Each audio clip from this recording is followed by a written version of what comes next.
I'm Damon Hatfield, and this is IGN News. Director Zack Snyder drops a mini-bombshell about a Superman reboot Man of Steel in the latest issue of Entertainment Weekly. Apparently, a key piece of the superhero's mythology has been excluded from the movie. Quote, "I'll be honest with you, there's no kryptonite in the movie." Snyder hopes to humanize Superman by giving him new flaws and vulnerabilities. Superman actor Henry Cavill says, quote, "Although he is not susceptible to the frailties of mankind, he is definitely susceptible to the emotional frailties."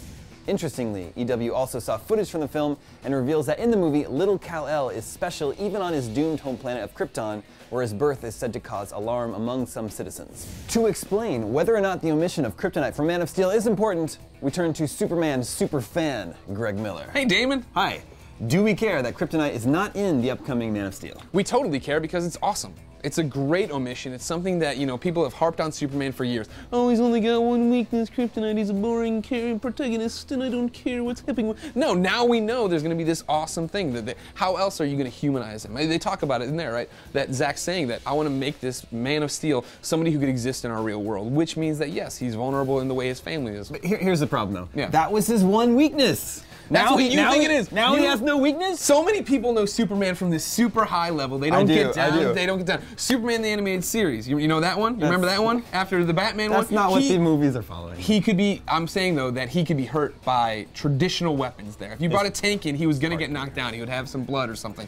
It's not, what happened is that there was this thing in comic books, right? There was these multiple Earths. Can I see it? And there was this thing called the Silver Age, right? Where Superman, yes, juggled planets. And then they made the Christopher Reeve Superman movie where he could rewind time, and they totally broke our world's perception of what Superman is, that he is a god among us. And yes, he is a god among us. I mean, in the comics he can fly, he can do all these things. Injustice. But right now, I mean, yeah, exactly, there's more to it than just kryptonite.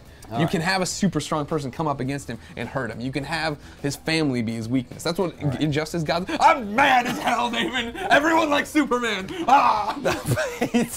We'll see how it turns out. Man of Steel is in theaters this summer. For more on all things superheroes, stay tuned to IGN.